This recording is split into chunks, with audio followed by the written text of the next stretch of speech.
in the same season.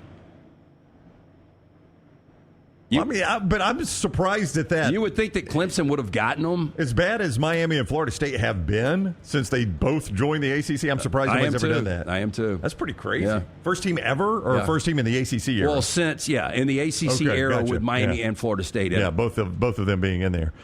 Royal Payne follows up, if Brown won the lottery, would NIL at Jack State grow? I mean, if I had extensive funds, sure, I'd give some money to Jack State's NIL. I wouldn't mind seeing them go get a good player or two. Yeah, but does that become a situation like our man Phil Boozer, good friend of ours? He's at every game. Every game. Which is great because he loves it. Yeah.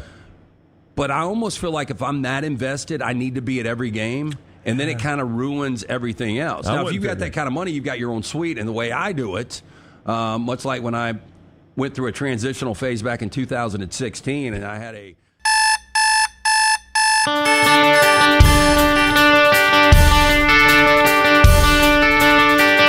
Monday Morning Live, Tom Luginbill standing by patiently with us. We're a couple of minutes late. Good morning to you. 7:02 as we get going. Jim Dunaway, ESPN's Luginbill, college football playoff rankings tomorrow night. We'll get to that in the second half hour of the show. Just football in the first half hour, Lugs. Welcome in, buddy. Hope your weekend was great. Ohio State, Penn State. Didn't always look great for Ohio State, but it looked the same to Penn State fans over and over again. It's Bill Murray. That alarm clock keeps going off for James Franklin. It's another top 5 loss. I'm still scratching my head at how that game was aired at noon. I just don't get it. It just something seemed fundamentally wrong. I was in Vegas. I woke up, had to scramble to get to our seat in the sports book for a 9 a.m. kick. They're like, why are we going so early, Dunaway? I said, the biggest game of the day is kicking at 9 a.m. It was insanity. Yeah, I mean, it was a great atmosphere, don't get me wrong. And to be honest with you, it was a two good football teams slugging it out. And, I personally, I didn't think that Will Howard played very well. And I'm not even just talking about the pick six or the fumble going into the end zone. I'm just talking about in general. But he made a play or two when he had to make it that really was the difference in overcoming Penn State's inability to score inside the 5-yard line on 2 separate occasions. And we're all, I think, mind-boggled at how you could have that type of offensive sequence. And Tyler Warren is nowhere to be seen in the offensive game plan. And listen, if you just get one of those in, all right, it's a tie ball game. And it seemed like there were just a set of circumstances there for Penn State that were not handled well in a goal-to-go situation where they were in control of the game and did that at home. So bad look, good look for Ohio State going in there and pulling one off. I think the more pressure was on Ohio State, Jim, because, with Penn State's schedule remaining, they can lose that game and they're going to be heavily favored in probably every game going forward. So the sky's not falling in State College, but from a personal perspective of James Franklin's record against top 5 and top 10 teams, that one continues to stink. Hey, and by the way, that's who's in the playoffs. So, yeah, they looked comfortable. I mean, they'll probably host a playoff game. But, does anybody have any faith in them that they're going to do anything when they get there? Because they don't. James Franklin doesn't beat top 5, top 10 like teams. By the way, I like your Tennessee Orange today. What's going on here? Oh, you can't fade it. It's Tampa Bay Buccaneers Monday Night Football. Monday Night Football loss to Kansas City coming up later tonight, beating up battered Buccaneers. Okay.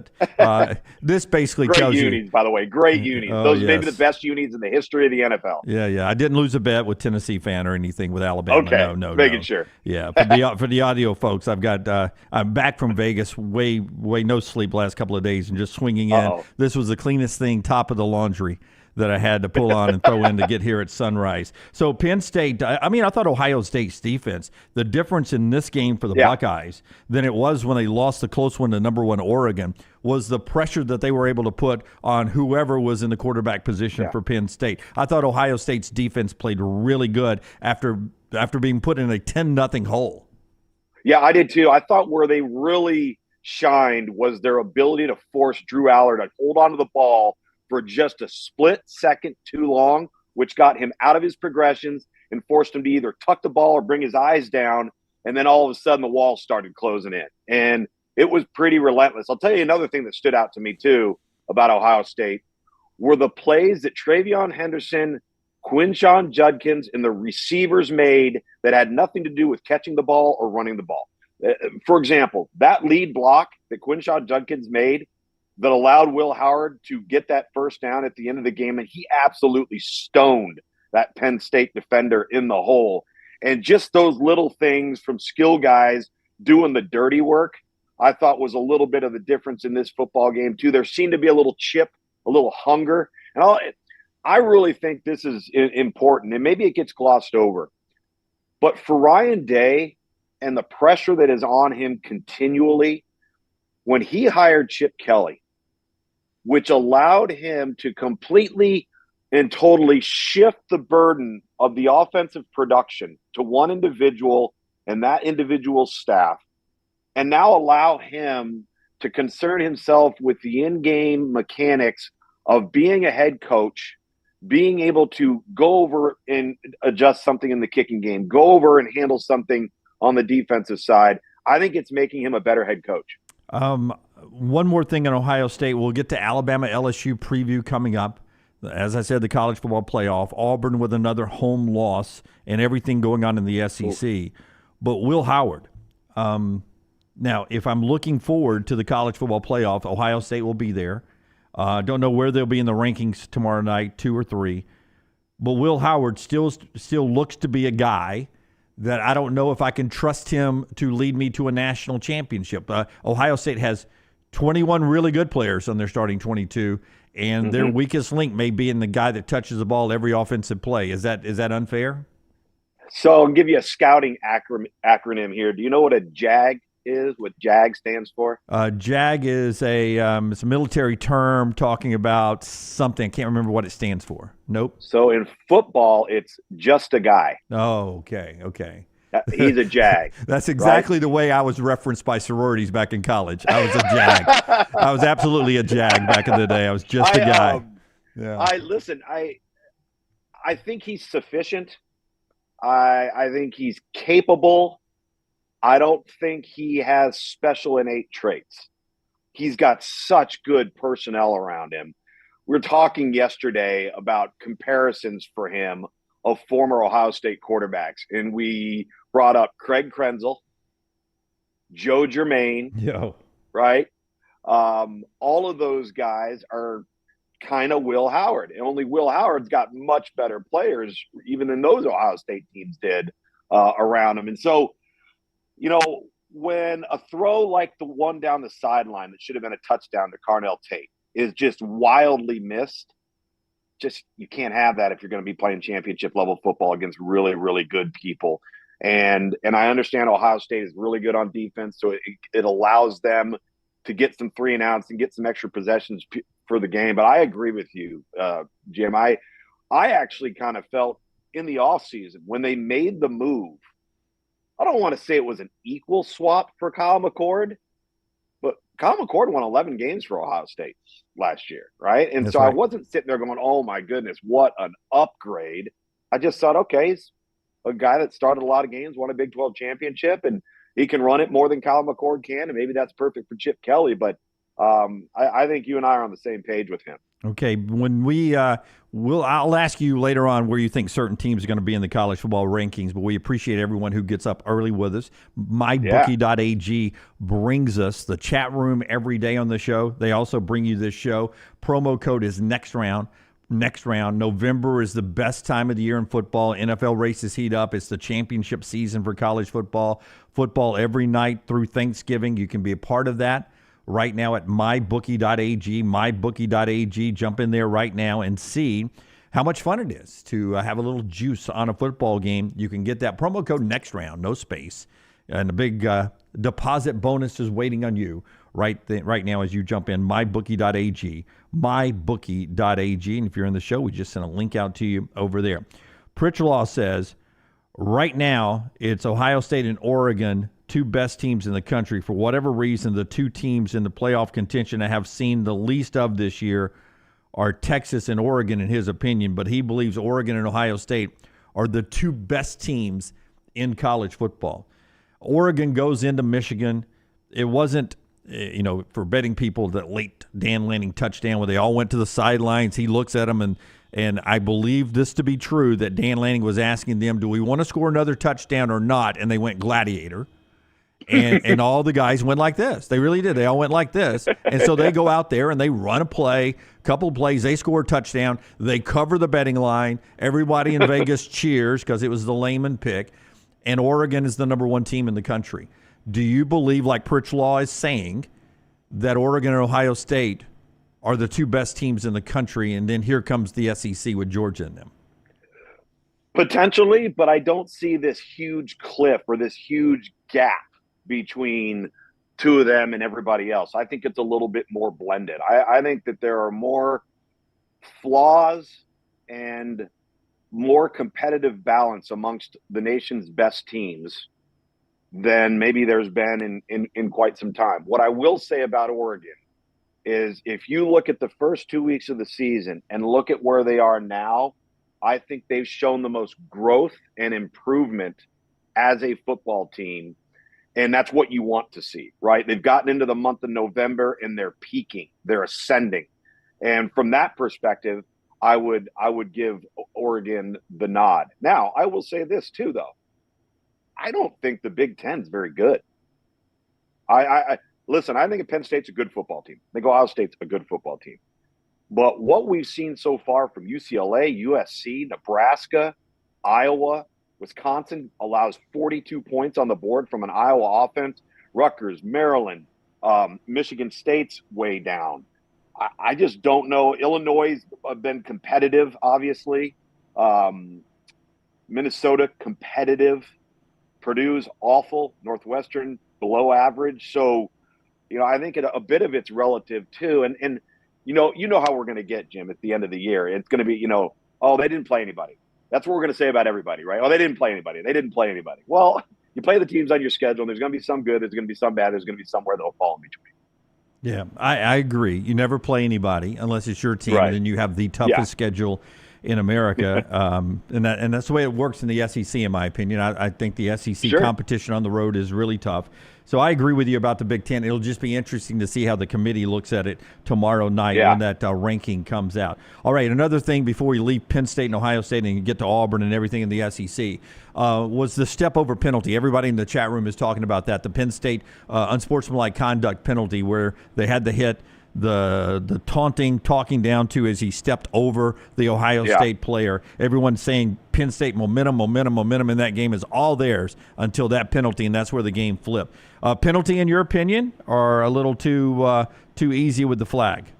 I thought it was a little bit ticky-tack. I thought they were a little quick to throw that flag. I could see that if you had 10 officials, 5 of them would call it and 5 wouldn't probably.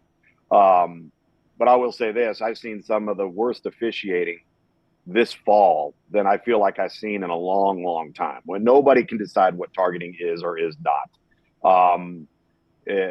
Holding, whatever it may be, pass interference has just been, I'm still trying to figure out, what that is and what it isn't now. But yeah, I thought it was in a game where they decided they were going to let these guys play. I don't think that should have been called. Yeah, because that's what they did with the wideouts in the corners. They let them play. Let them play.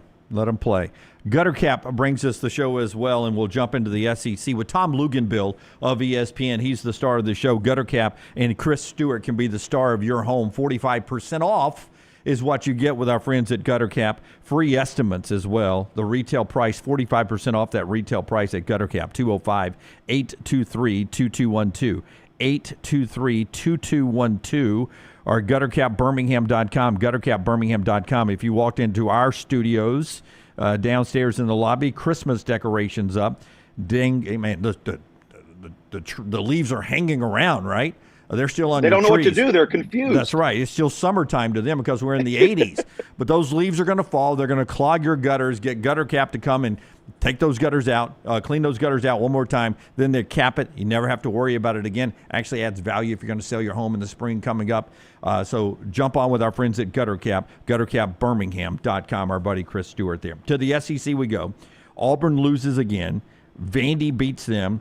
I believe, even with 3 losses, deep in my heart, I believe Vanderbilt is in the college football rankings around 25 when they come out tomorrow night. Vandy wins this game 17-7 on the road. They are bowl eligible. And I will say this up front. Auburn fans, they don't like losing. They don't like losing at home. And nobody likes losing to Vandy. But this isn't your mama's Vandy. This is a pretty good little Vandy football team that went to Jordan-Hare and won the football game. This is no longer a bad loss. I think I said that to you a few weeks ago. This is a well-coached, tough, physical football team that has a great offensive game plan, very difficult to prepare for and defend, and they win up front. You know, they have a lot. They're not as talented, but they have a lot of similarities to Indiana in the Big Ten. There's a nature to them that oozes confidence, and you know, you want all the fundamental aspects of the game, right? You want to be able to block, you want to be able to tackle, you want to be physical at the point of attack. They do all of those things, and by and large, they avoid hurting themselves for the most part. And that's the winning combination and the winning formula for this football team. I'm going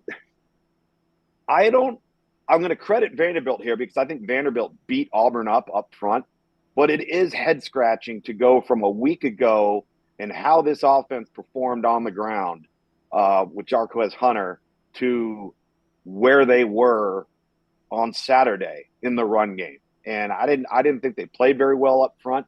I didn't think their perimeter players played very well in relationship to their participation in the run game. But that was a game, in my opinion, where it's a player to one way, right? It's 17-7, and those types of games come down to a player two here and there. Yeah, I agree with you. There was something missing with the physicality in the run game, blocking wise, that Auburn had in Lexington on the road against. I mean, you can't tell me that Kentucky's defenders are lesser than Vandy's defenders on your rankings, your star rankings, or any of the projections. I mean, Kentucky's got better defensive players than Vandy, skill wise or potential wise. So what was the difference in the game plan? They gave it to Jarquez a lot, but he only gets 50 yards. You got to go to blocking at that point. Yeah, well, that too. But, you know, they did. I mean, 10 carries in the first half, 12 total. Yeah. You know, I don't know if that's a healthy enough dose, but if you're getting beat up front and you're not, your natural tendency is you're going to go to something else. And listen, Peyton Thorne, you know, didn't turn the ball over, completed 69% of his passes, but Auburn was horrendous on third down. They crossed the 50-yard line and they can't function. Yeah. And I think that to me is the inability to continue to finish drives when you get on the plus side of territory has got to be uber frustrating, because that was really, at the end of the day, the difference in the game. Listen, I will say this about Hugh Freeze. He got asked about it afterwards, about potentially giving up some play calling or some offensive play calling duties or some game planning duties, and he said no, not to that point yet. I don't want Hugh Freeze as my head coach if he's not calling plays. I didn't want Gus Malzahn as my head coach if he wasn't calling plays. You know, I mean, I don't want Josh Heupel as my head coach if he ain't calling plays. I don't want Lane Kiffin as my head coach, Sark as my head coach if those guys aren't heavily involved in calling plays. That's why you're the head coach. So I want Hugh Freeze to keep calling plays if I'm an Auburn fan. I just want him to do a better job at it. Yeah, and I think too they've got to get some better players. Like they need to be more dynamic quarterback. I think, you know, you referenced Gus Malzahn, and these two offensive schemes are very similar. But what I've also found was when the quarterback is dynamic and is capable of being, you know, fairly heavily involved in the run game, it makes that offense go. It makes that offense more difficult to defend, just like Nick Marshall made the offense more difficult to defend. Chad Kelly, when Hugh Freeze had him at Ole Miss, pretty dynamic runner, man. They were really difficult to defend. So I think it starts there. They've got to have a significant upgrade at that spot, and probably overall as a collective group, they need to get better up front, and that's going to happen through the portal and recruiting. It's not going to be a wave of magic wand and have it happen during a bye week. Yeah, I would. One more point on Auburn before we move on. Bye week for them, but Hugh Freeze goes into this bye week with something you texted me on a plane. It's like a country song. I had a cold beer. I had one of those cool little snack bags of. They don't give you peanuts anymore. No. They give me this mixed bag of garlic tasting, you know, whatever. And I'm sitting there, and I get a text with my shaky Wi-Fi, and it drips through, and it leaks out, and there's my Tom Luginbill text about Hugh Freeze and Brian Harsin. Share with me what you told me. I said, right now, Hugh Freeze has a worse record than Brian Harsin. Let that sink in. Yeah. And it did. I mean, had you thought about that? I saw it was trending a couple of weeks ago. It was about to be the same number of games. He was there longer than Brian Harsin's been there. But, as I was hitting turbulence, I was like, God, if I go down right now on this plane, Hugh Freeze is going to have a worse record than Brian Harsin at Auburn. And that doesn't seem right. It doesn't seem right. And it's so odd because one coach was wildly successful, but was an outsider, comes in and is given zero grace, right?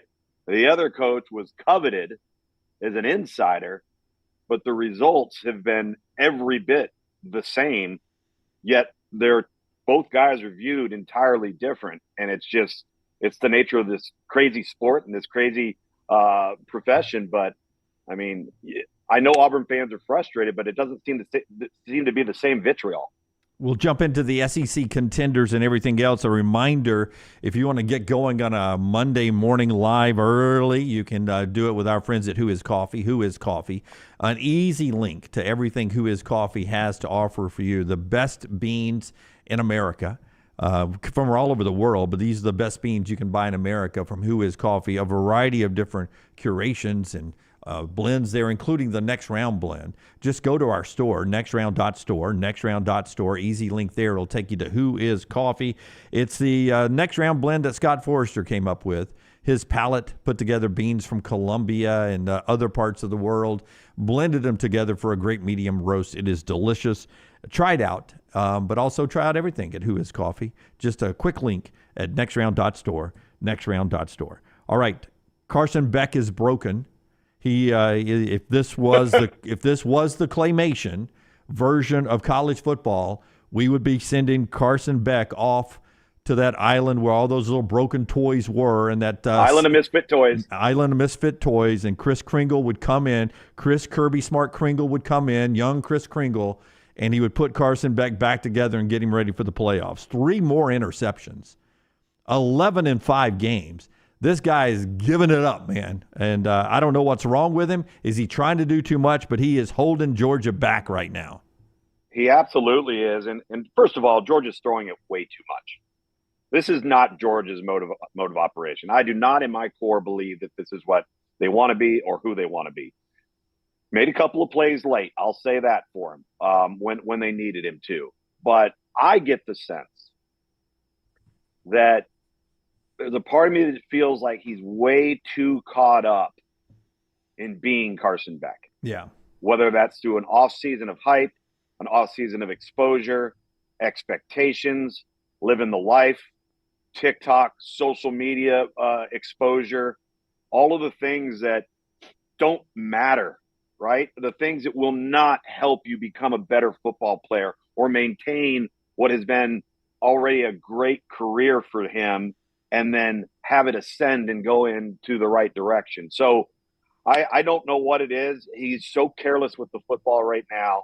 And listen, you can make the argument that outside of the Texas game and the second half of the Florida game and the second half of the Alabama game, Georgia hasn't played very good. Oh. They got good players, but they haven't played very good. We've seen that with Alabama. They've got good players, haven't played very good. We've seen that with Clemson, got really good players, haven't played very good. So to me, I don't know what the solution is with that, because it seems to be a trend. It's not a blip. And that trend will get you bounced out of the first round. That trend will get you bounced potentially out of an SEC championship game or a college football playoff run if it continues, because I don't think you can afford to do that against a team like Ole Miss that can score. Yeah, right? That's right. We'll see where it goes. I will say this, though, Jim, and I know I'm in the minority here, but I don't know whose dog Billy Napier kicked, because you may not agree, people may not agree out there, but Florida has improved. Yes. That team's been playing really good. That team's had every chance to fold their beach chair and go home. They've had every chance to quit. That team is so improved on defense, particularly up front, from what they were in the A&M and the Miami game. The last 3 to 4 weeks, they've been playing really, really good football. And if DJ Lagway doesn't get hurt, I think they win the game. Yeah. They were pushing Georgia around. And I know everybody's all over him, but he's done a good job. Yes. I mean, to keep a third-string quarterback and can't function. Aiden Warner comes in at Yale to playing in the cocktail party. I mean, his cocktails were like champagne glasses with pinky out at Yale. Now he's in the cocktail party, and he's having to lead the Florida Gators for most of that game, and he led them to 1 touchdown. He kept them in the game. He kept them fighting, and that was all coaching, man, and guts. And you got to give it to that Florida team. You do, man, and I understand that they're taking a lot of heat, and you know what, they should if the team would have packed it in, but they haven't done that. You got to give that team, the locker room, and really you got to give the coaching staff credit, because clearly those players have bought into whatever they're selling. But man, if DJ Lagway doesn't get hurt, I think that game might go in another direction. Yeah, and we don't expect Lagway this week from all the indications on that hamstring. You don't have Mertz; he's done for the year, so it does look like the Yale Bulldog. Aiden Warner, the walk-on now at Georgia, is going to be your starter on the road at Texas as their grueling schedule continues. So advantage Texas there. We'll see what Billy Napier is able to saddle up and see if he can somehow get a couple of more wins. But I would definitely keep Billy Napier as the head coach at Florida. Me too. But if you want guts, man, here is South Carolina at home against Texas A&M, one of the more improved teams in the country. And if you weren't getting hit over the head by Lenora Sellers, you were getting rocketed by Rocket Sanders in this game. They took it to Mike Elko's Texas A&M defense. I wasn't going to be surprised if South Carolina won the game 16-13. I didn't think it would be that kind of offensive show from South Carolina's run game. I'm totally with you. And this was also, I think, a prime example of a team basking in the glow of a big win the week before. And instead of stowing it away, they thought they arrived, right? And they thought, we're going to roll right into an SEC championship scenario. I think South Carolina, 286 yards on the ground, 530 total yards. They played cleaner football. I'm really impressed with this football team. Defensively, their defensive front is a handful. I mean, they really are a handful. And so for me, I looked at South Carolina prior to the season. I haven't got a tremendous amount of respect for Shane Beamer, just not because I think he's a good coach, but he's a good guy. He's a good person. And I was trying to find 6 wins. I was looking at that schedule going, how in the world is this team going to get to 6 wins? And they've done a remarkable job. And now it's their job going forward to not fall into the trap that Texas A&M fell into. It was one game. It's a fantastic effort. You got a huge win. You got everybody behind you. Now figure out a way to pack it and go find another one. Yeah, 5-3, 3-3 in the conference, and South Carolina, one of those improved teams that may, because I do believe, and we'll talk about this in the next segment, that the College Football Playoff Committee will sneak some SEC and Big Ten teams in at the bottom of the rankings. South Carolina could be one of those teams that surprises you, showing up at that 25 slot. If it's not Vandy, it could be South Carolina down at 25, sliding in there. Ole Miss with a big win over Arkansas. Jackson Dart, 515 yards. Jordan Watkins, 5 touchdowns, 254 yards. Here comes Georgia. That's a big game this weekend. And we were just talking about that. Does Ole Miss, I mean, this is their playoff hopes. They got to keep it alive. They got to win this game. Yeah. You give Ole Miss a fighting shot, I would imagine, the way you were talking about Georgia. Well, I think because they have the ability to score, and Georgia right now may give them a few extra possessions the way they're playing on offense. And you're right, it's put up or shut up right now. I mean, this is playoffs or die. This is elimination for Ole Miss, and you know they have not fared overly well in these types of games against teams that where the personnel matches them. And this is one of those games. And you know, to me, this is a game not too dissimilar to what we were discussing with James Franklin and Penn State with, you know, the get over the hump mentality. Figure out a way even if you're not the best team, but you're close, figure out a way to beat the other team. And they have not been able to do that. Best 50 minutes of college football talk, in my opinion, every week. If you agree with me, give us a like, thumbs up wherever you're watching us this morning. Retweet. Join us every Monday. Just a few more Mondays left in our Monday Morning Live Season 2 edition here. I enjoy it so much every Monday. I appreciate Luke's brain for being here with us. It's always brought to you by our friends at MyBookie, mybookie.ag, promo code next round. We'll talk playoffs. We'll preview Alabama, LSU, all coming up. But go hit that mybookie.ag website and throw in that promo code next round and join all the fun over there. All right.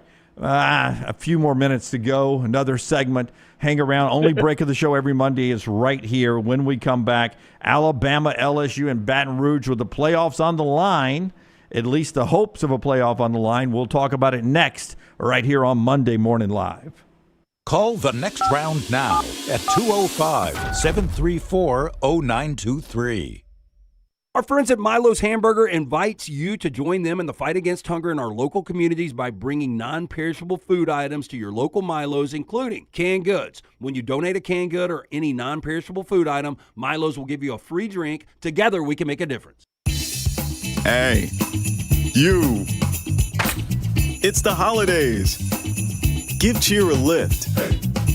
And at New Balance Birmingham, we got the gift. That holiday vibe? Find it inside. Come together at New Balance Birmingham on Highway 280 right next to Chick-fil-A. New Balance Birmingham. We got now. By now, you guys know how I feel about my fashion. However, did you know that I care about your fashion choices? Cargo shorts are out, flip-flops are only appropriate on the boat, and please throw away that stained t-shirt from college. You may be thinking, EG, that's all I own. What do I do? Here's what you do. Go to nextround.store and fill your cart with a wardrobe that is approved by me. Stock up on logo t-shirts, hoodies for football season, and hats for every day of the week. Trust me on this one and head over to nextround.store to get stocked up for this season. Just because you've quit going to the gym, it doesn't mean that you have to quit gym altogether. Dunaway, that is. With our Next Round podcasts open 24/7, 365, you can access gym anytime you'd like. While you may have done away with your treadmill routine, our version of Dunaway is standing by ready to get you back to your absolute best. Find all that lovely Jimmy D-led content on Spotify, Apple Podcasts, Google Podcasts, and in the podcast section of nextroundlive.com. This message is sponsored by Jimmy Crypto Inc. and Jimmy Crypto for President. From the creators of The Next Round comes two new sites, covercrimson.com and thebarnauburn.com. Two team sites with the same excitement and information-driven content that you get every day on The Next Round. Live daily shows, recorded shows, free of charge, plus premium content with insider information starting at just $1. And it's the perfect gift for the Alabama or Auburn fan in your family. Covercrimson.com or thebarnauburn.com. Sign up today. This hour of The Next Round is presented by the Birmingham Racecourse Casino, now featuring 7 days of giveaways with your chance to win a share of up to $125,000. The more you visit the Birmingham Racecourse Casino, the more chances you have to win. Happy football season. At The Next Round, we strive to make our loyal listeners feel like they're a part of the action all season long. My name is Emily Grace McWhorter, and I do that by bringing you along for any given Saturday in Auburn or Tuscaloosa. From pregame warm-ups, touchdowns that make you feel a part of the play, and everything in between, our goal is to make you feel like you're inside Bryant-Denny or Jordan-Hare. Follow along on our social media at Next Round Live on Instagram, X, and Facebook. Also, check out thebarnauburn.com and covercrimson.com while you're at it. Here's to fall Saturdays. From the creators of The Next Round comes two new sites, covercrimson.com and thebarnauburn.com.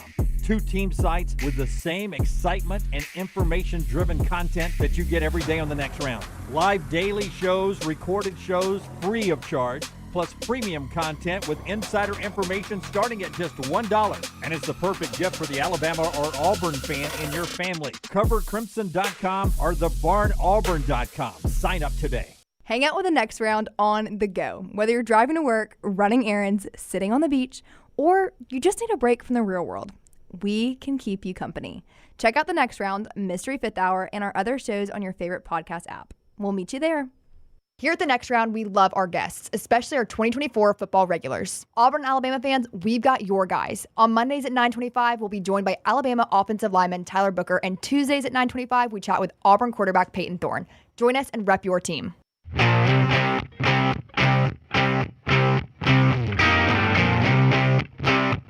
Back with you on Monday Morning Live. Time is short with Tom Luginbill. Let's get right back to him. Luke's joining me from his beautiful home.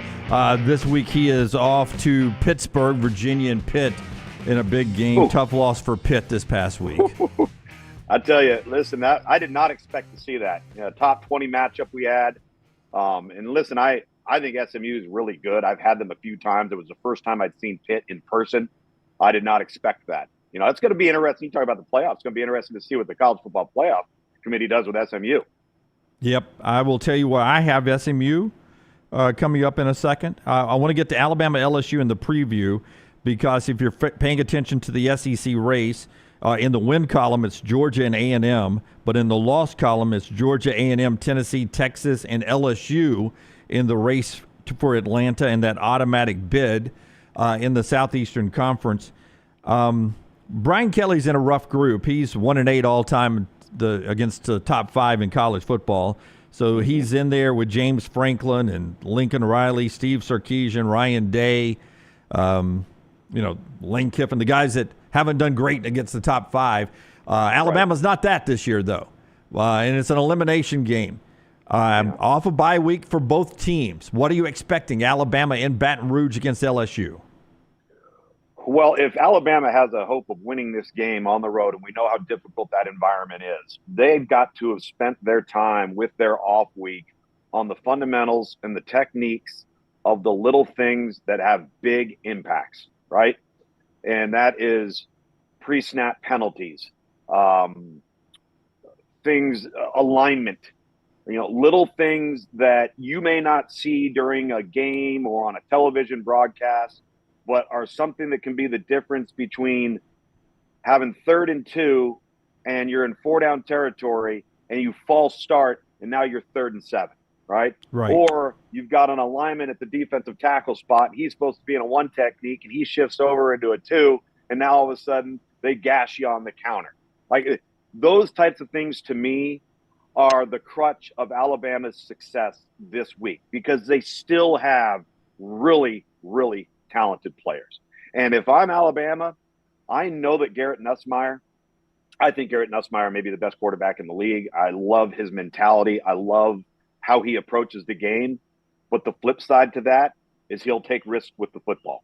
And I believe Alabama defensively, with how they've chosen to pressure people, can force him into some bad decisions. Now, if that were to happen, can you capitalize on offense if you're Alabama? Can you find a way to function in the passing game in the short, intermediate, and deep portion of the field? Because that's where Alabama's been just a little off, has been ball placement, in my opinion, on open targets where the quarterback in Jalen Milroe has made it more difficult than it needs to be.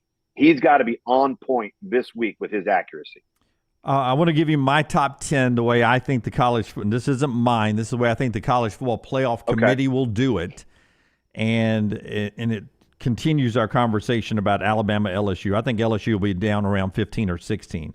I think the top 10 will be Oregon, Georgia, Ohio State, Miami, Texas at 5, Penn State at 6, Tennessee 7, Notre Dame 8, Indiana 9, and Alabama 10.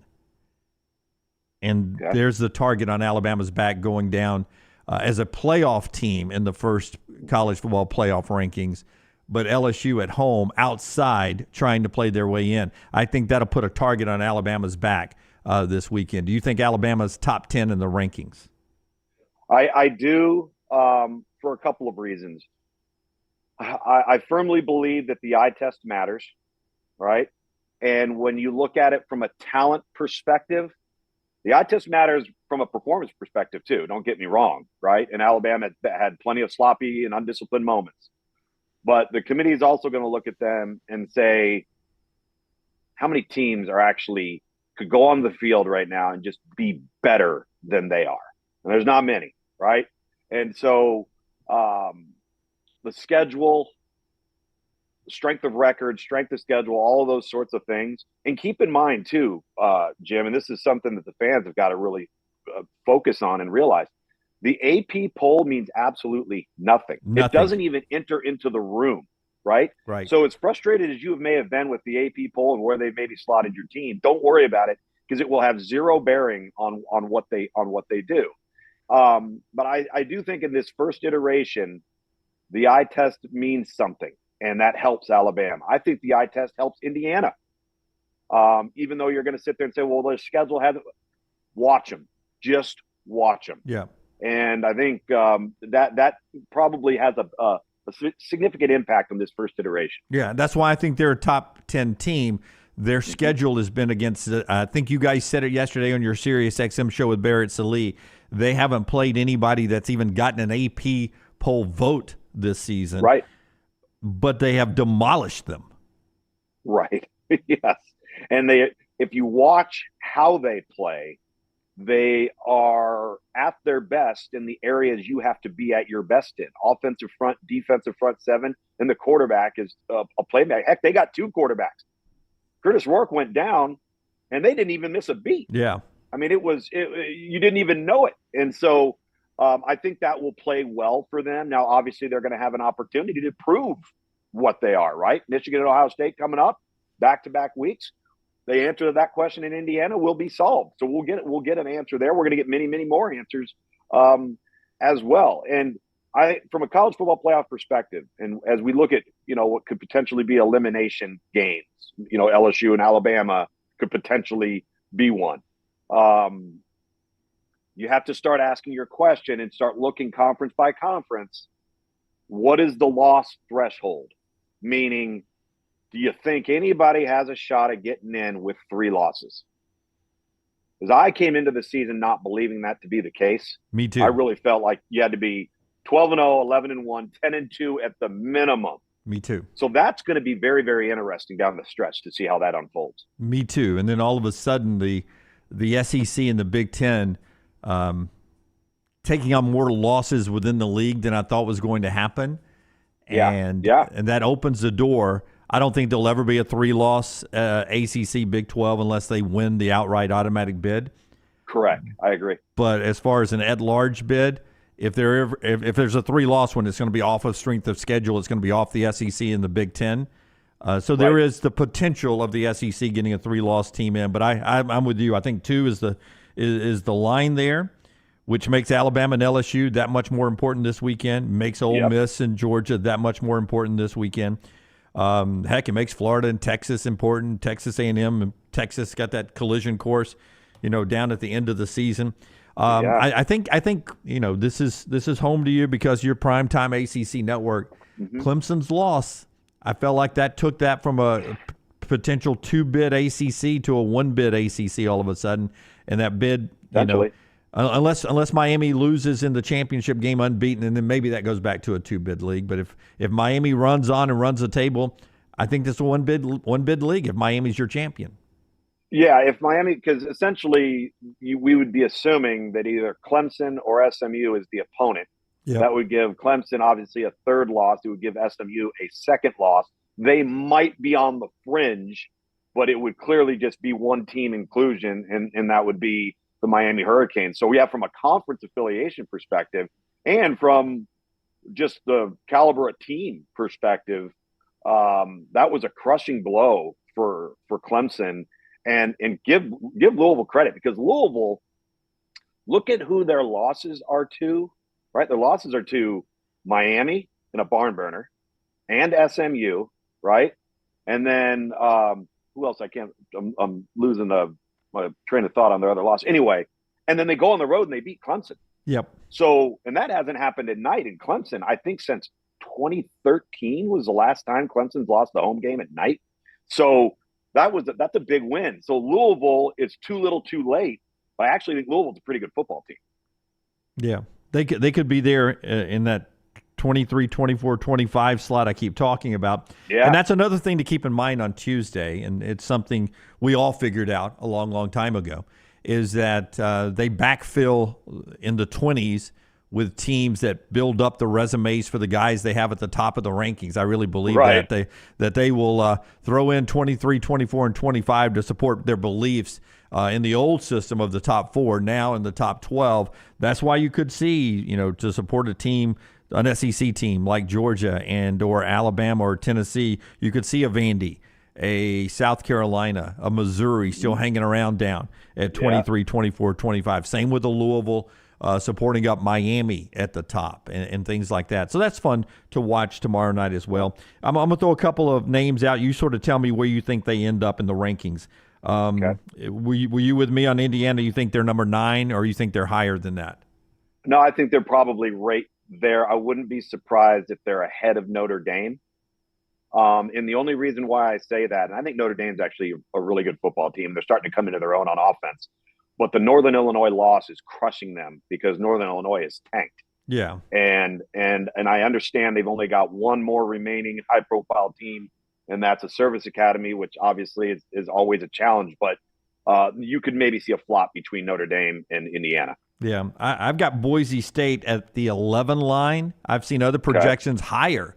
Now, that's your group of 5 that maybe is a group of 5 team and not in the 12 slot. That's the possibility there. The group of 5 doesn't have to be 12 in the rankings. And Boise State right now, with their only loss being Oregon, number 1, is trending to not being the 12 seed. I think Boise State would be doing the exact same thing that SMU is doing in the ACC right now. That's how good I think Boise State is. They are not your run-of-the-mill group of 5 team that's got a great record. They are a handful, and it's not just Ashton Genty. It's defensively. I mean, they just suffocate you. I think that they're the one. Remember, in the New Year's 6 layout, and you always get that one bowl game with the draw where the Power 5 team gets the group of 5 team, right? Yep. And then the Power 5 team takes all their air out of the sail, or all the wind out of the sail, and then the group of 5 team wins the game because they want to be there, right? That scenario in a 12-team playoff is very, very real. That is not a team that I don't think anybody wants to match up against. I got BYU around 12. Where do you think BYU will end up? They're the best the Big 12 has right now. I would be surprised if they're not a little higher than that. They're just too solid, right? They're really their closest, most narrow margin of victory was to SMU, and that's SMU's only loss.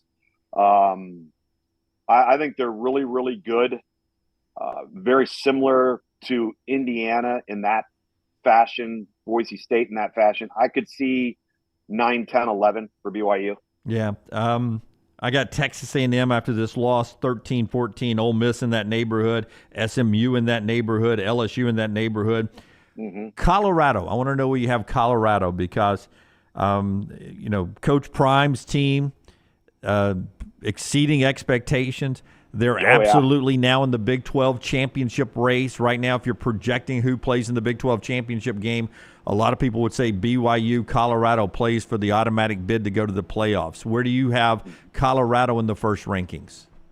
Well, number one, you have to put them up there, I think, in the high teens, maybe even mid-teens, because of how they played. Now, the Big 12 is way down. And when you looked at Colorado's schedule coming into the season, especially this back half, look at who's on that schedule, and you would have said, oh, no, right? Right. Now you look at the schedule, and it's a whole different perspective. And Colorado is ascending. I think the thing about Colorado where they'll get the attention of the committee is it's not so much looking like a 2-man team. It's not just 12 and 2. It's a defense that seems to be at least competent enough to function and get off the field, and an offense that has improved enough in the offensive line to add some wrinkles in the run game, right?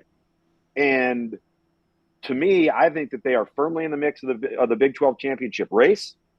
They deserve to be. If they got matched up against somebody that was really, really good, especially up front, I think they would be in trouble. And right now, that's not something that the league has. The Big 12 has. Like, the Big 12 doesn't have a Clemson or a Miami defensively up front. Yeah. That's the one thing that the ACC has. What was that movie? So and so, The Wrecker. It was animation. There's a video. Wreck-It Ralph. Yeah, Wreck-It Ralph. Wreck-It Ralph. Wreck-It Ralphie. Yeah, Wreck-It Ralph, Wreck-It Ralphie. But they got to worry about the team that's wrecking the Big 12 right now, Texas Tech this weekend. They're on the road in Lubbock, man. That's a juicy little Big 12 playoff race game. Good win for Joey McGuire's team this past weekend. They showed him the money there. I'm looking forward to the rankings. Two more things before we get out of here and turn it over to the middle eight, Brandon Marcello and Ryan Brown coming up. Familiar name, Jalen Kitna. Led UAB to a big win over Tulsa, 59-21. John Kitna's son, 6 touchdowns. My God. I cannot believe that. I was in NFL Europe when he was the quarterback at, I think, Barcelona. Yeah. And now he's got a kid playing college football. Yeah, and lighten it up. I want your thoughts on Cam Blankenship, who is an Alexander City, Alabama guy, played at UAB, offensive lineman. Has been with Bryant Vincent wherever he's gone, New Mexico, and now he's the offensive line coach at Louisiana Monroe. And he just goes berserk as the offensive line coach on a player, some contact. The school says he'll be disciplined. Bryant Vincent said there's no place for that. He'll be disciplined all internally. He's apologized. The player says he appreciates Coach Blankenship's passion. They have a good relationship. They're human too. When you see something like that, Tom Luginbill, a former college coach and player and former professional coach, thinks what? Mm-hmm.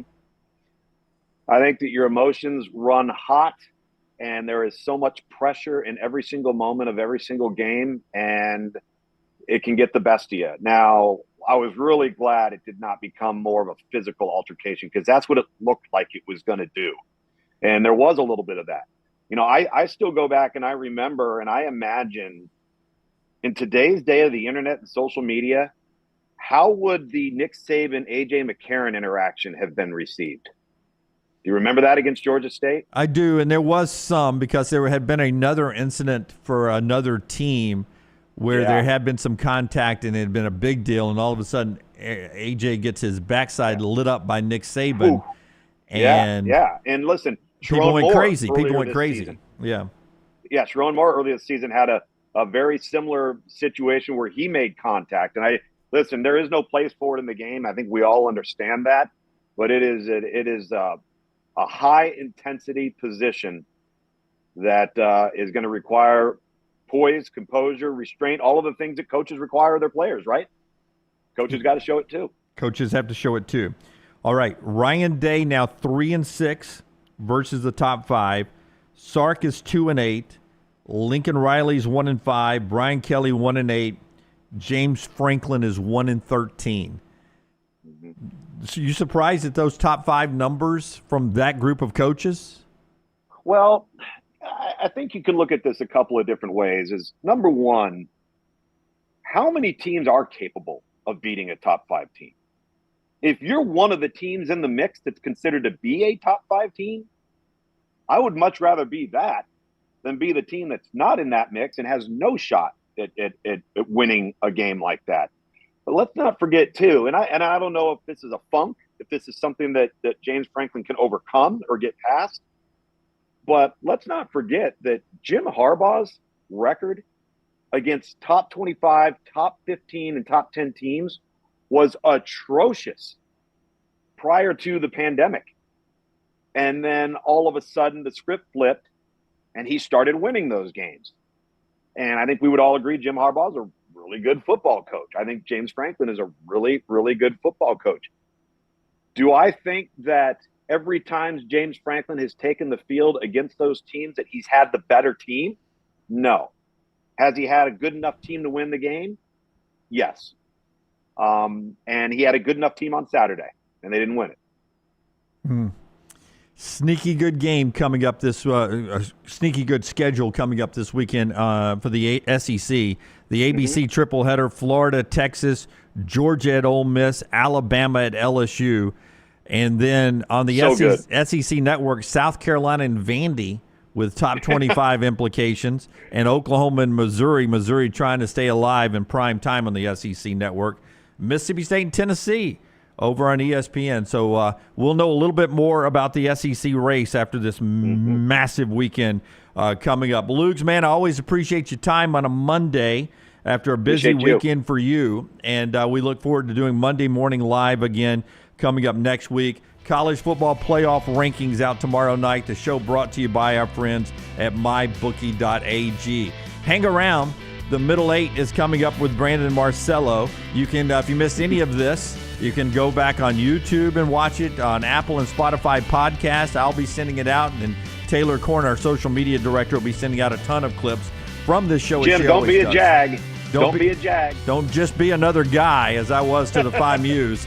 We'll see you, folks. So long.